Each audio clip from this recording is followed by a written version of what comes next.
이번엔 민주당 얘기 해보도록 할게요. 여기서는요, 지금 대선과 관련돼 경선 연기론이 불거지고 있습니다. 최문순 강원도지사가 지금 공식적으로는 4번째 출마 선언을 한 상태인데 당내 대권 주자 가운데 또 공식적으로는 처음으로 경선 일정을 연기했으면 좋겠다라고 얘기를 했습니다. 이 부분은 소장님께 좀 여쭤볼게요. 네. 어떻게 봐야 됩니까? 최문순 강원도지사가 대권에 출마하겠다는 네. 뜻을 밝혔어요. 그러면서 얘기를 한 거죠. 자, 대선 경선을 활성화시키기 위해서는 경선이 좀 조정돼야 된다. 그래서 당 지도부랑 대선 후보들의 대리인들하고 좀 논의를 여러 가지 해보자. 왜냐, 경선이 이루어지는 7월달, 8월달은 휴가 기간이라서 국민적인 관심을 얻기가 상당히 어렵다. 그리고 또한 너무 일찍 뽑아놓으면 야당의 공격에 노출될 수가 있다. 그리고 예를 들면 11월 달에 문재인 대통령께서 잘하셔서 집단 면역이 형성되면 여당에게 좀 유리한 분위기가 된다.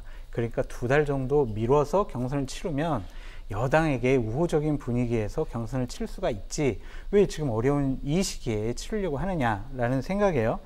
근데 이재명 지사 측, 1등을 달리고 있는 이재명 지사 측은 저 고려해 본 적이 없는데요. 그냥 그대로 해야 되는데요. 라고 얘기를 했고, 송영길 민주당 대표는 6월 중순에 대선 기획단을 만든답니다.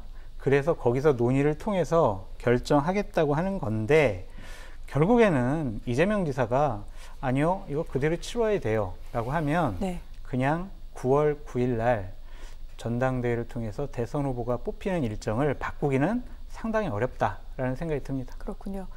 민주당의 당원 당규는 이 대선, 그것도 한 6개월 전까지는 후보를 선출해야만 합니다. 그럼에도 불구하고 지금 당 내에서는 여러 가지 이유를 들어서 경선을 좀 연기해야 된다라고 얘기가 나오고 있는데 이해가는 측면이 없진 않습니다. 저희부터도요. 국민의힘 전당대회를 지금 가장 큰 이슈로 보고 있죠. 또 윤석열 전 총장이 언제쯤 출마할지 이 부분에 언론의 시선이 꽂혀 있기도 합니다. 그렇기 때문에 흥행상으로라도 좀 미루자라고 그렇게 얘기하고 있는데 평론가님, 이 부분은 어떻게 봐야 됩니까? 그러니까 만약에 경선이 연기가 되려면요, 크게 2가지가 필요합니다. 첫째는 그만큼 민주당의 위기감이 높아져야 합니다. 절박감도 더 많아져야 하고요. 지금 현재로서는 이런 방식으로 치러선 도저히 안 되겠다. 민주당의 지지율도 지금 끌어올리지 못하고 대통령 지지율도 거기에 따르지 못하는 정도 수준. 이러면 대선 이대로 치러서는 안 되겠다. 이런 절박감이나 위기감이 더 커져야 할 필요가 있고요. 지금보다 더 커져야 된다고 제가 말씀드리는 거고요. 둘째로는 다른 후보들의 지지율이 더 많이 올라야 됩니다. 그래야 경선 연기론이 어느 정도 설득력이 있거나 다른 당원들한테 공감대를 불러일으킬 수 있는데 지금 다른 대선 후보의 지지율이 지금 이재명 경기도지사에 비해서 턱없이 낮거든요. 그러면 결국은 이재명 지사를 끌어내리기 위한 경선 연기론이 될 수밖에 없는 상황이 됐다는 거죠. 그러니까 다른 후보들이 몸집을 불려가면서 지지율을 끌어올리면서 한번 해볼 만하다. 이 정도로 뭔가를 드라마를 만들 정도가 되겠다라고 판단이 돼야 그래야지 최종적인 결정을 할 수 있는데 현재로서는 그런 정도의 요건이 충족되지 않는다는 거죠. 그러면 다른 대선 주자들이 그만큼 지지율이 오르지 않으면 결국은 민주당의 위기감이 커져야 될 수밖에 없거든요. 그러니까 예를 들어서 국민의힘은 윤석열이라고 하는 제3의 인물도 있는 데다가 지금 이른바 이준석 바람도 불고 있는 거잖아요. 그러니까 지난 서울시장 보궐선거에서 봤던 것처럼 안철수라고 하는 사람이 등장해서 뭔가 기대감을 높여놓은 다음에 마지막에 오세훈 후보가 딱 되는. 그러니까 이런 뭔가의 드라마나 반전들이 자꾸 써진단 말이에요. 그러면 선거라는 게 굉장히 역동성이 있어지고 국민들의 관심이 그쪽으로밖에 안 쏠린다는 거죠. 그럴 때 사실 나중에 가서 그 후보의 능력을 검증받고 하고는 중요하지 않는 상황이 될 수 있다는 거죠. 마지막에 가서 아시다시피 민주당이 여러 가지 후보 검증이라는 이유로 네거티브를 했지만 전혀 먹히지 않았잖아요. 근데 이번에도 역시 마찬가지가 될 가능성이 있다는 거죠.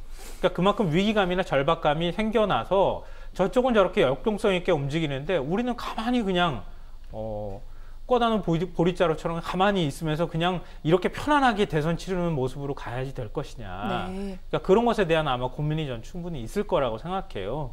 그러니까 영국 무대에 있어서 갈등도 있고 반전도 있고 이렇게 해야 드라마가 써질 텐데 지금 그런 드라마가 잘 안 써지는 상황이 될 때 민주당이 마지막에 어떻게 위기감이나 절박감이 작동하느냐 이게 마지막 변수가 전 될 거라고 보거든요. 그러니까 지금부터 논의가 이제 시작이 되는 상황이니까요.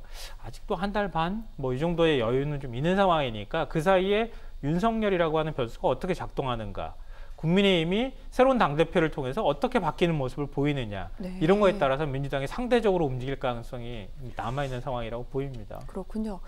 당내 어떻게 보면은 가능성이 있다라고 말씀하셨는데 그러면 평론가님 이재명 경기도지사가 1위인데 받아들여야지만 이게 또 경선이 연기 가능한 것 아니겠습니까? 그러니까 지금은 안 받아들이겠다고 당연히 네. 할 수밖에 없는 상황 아니겠습니까? 본인이 지지율 1위인데 네. 다른 후보들은 턱없이 지지율이 낮은데 경선 연기하자고 하면 어떤 후보가 그걸 받아들이겠습니까? 받아들일 수 없다고 반응하는 게 너무 당연하다고 생각하고요. 네. 그러니까 그만큼 뭔가 판을 바꿀 만큼이 돼야 그래야 도전의 가치가 생기는 거 아니에요. 이재명 지사 입장에서 도전의 가치가 없는데 자신의 모든 걸 걸고 싸워야 할 이유가 없잖아요. 그러니까 도전의 가치가 있을 만큼의 상황이 네. 조성돼야 그럼 한번 해봅시다 이렇게 나올 수 있을 텐데 지금은 그런 여건이 성숙되지 않았다. 그러니까 이 지사의 반응은 너무 당연한 반응이라고 생각하고요. 그러니까 앞으로 경선 룰을 만들어가는 과정에 있어서 말씀드렸던 것처럼 그런 상황들이 어떻게 조성되느냐에 따라서 이재명 지사도 진짜 한번 여기서 던져서 만약에 지지율이 윤석열이든 누구든 보수 후보가 나올 때 이재명 지사는 계속 뒤지는 결과가 나온다고 하면 그걸 또 다시 뒤집을 만큼의 드라마가 있어야 되지 않겠습니까? 그 정도의 상황이 돼야 이재명 지사는 뭔가 정치적 승부수를 던질 수 있을 것이다. 그러니까 지금으로서는 승부수를 던져야 할 필요가 없다는 거예요. 그러니까 앞으로 그런 정치적 역동성이 어떻게 움직이냐에 따라서 이 지사의 태도도 달라질 수 있겠지만 그거는 변화하는 가능성에 대한 얘기니까 나중에 변해봐야 태도를 바꿀지 말지를 결정할 수 있지 않을까 싶습니다. 상당히 지금 외부 변수가 큰 작용을 할 것도 같습니다. 특히 윤석열 전 총장이 언제쯤 대선에 출마를 선언을 하고 이것이 어떤 영향을 미치는지 그것까지 좀 고려를 해야 될 것 같은데 소장님께는 이 부분 좀 여쭤보려고 합니다.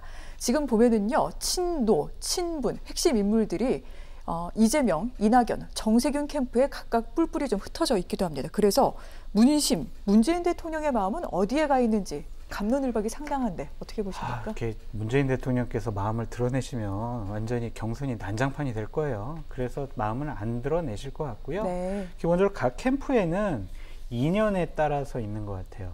그러니까 이재명 지사 같은 경우에는 뭐 이해찬 전 대표, 백원우, 곽상원 변호사, 뭐 조정식 의원 이 정도가 있는 것 같고 이낙연 대표는 당대표 할 때 같이 당직자였던 분들이 모여 있고 정세균 전 총리 같은 경우에는 총리할 때 청와대에서 근무했던 분들 위주로 되어 있습니다. 각자 도생해요. 친노 친문 이제 완전히 갈렸고요. 친문 세력들도 이길 사람 그리고 나랑 인연 있는 사람 도와주는 거고 결론적으로 말씀드리면 이기면 누군가가 후보가 되면 거기에 다 모두 모여서 정권 재창출을 위해 노력할 거로 보여집니다. 왜냐하면은 문재인 정권 들어서서 정치권에 있는 분들이 정권을 잃으면 우리는 거의 죽음과 같은 생활을 하는구나. 거의 멸문지화를 당하는구나. 그러한 위기감과 두려움을 갖고 있더라고요. 그래서 아무리 내가 경선 과정 중에서는 반대했던 후보라도 정해지면 힘을 합칠 거라고 저는 생각이 들고요. 제가 좀 우리 방송에서 말씀드리려고 윤석열 총장 측 여러 가지 좀 분위기를 좀 취재해 왔는데 말씀드려도 될까요? 어떤 내용입니까? 그러니까 이번 주에도 어느 정도 좀 일정한 소프트한 일정을 하나 할 것 같아요. 그러니까 국민의힘의 지금 경선 과정 중이기 때문에 정치적인 메시지 던지는 건 그런 건 안 하고 예를 들면은 뭐 백신 주사 맞는 그러한 모습도 좀 보일 것 같고 6월 중순까지는 어떠한 정치를 하겠습니다라는 선언을 하려고 하지 않는 것 같아요. 조금 더 시간을 보고 하려고 하는 것 같고 언론에서 보도되는 뭐 6월 말, 7월 초에 뭐 입당, 국민의힘 입당설 이런 것 자체도 아닌 것 같고 예를 들면 한 9월 정도 경선이 시작되면 그때쯤에 입당할 것 같은 그런 이제 분위기인 것 같습니다. 그렇군요. 이 부분은 분명히 국민의힘, 아울러 민주당에도 상당한 영향을 줄 것 같은데 그 부분도 한번 좀 지켜보도록 하겠습니다.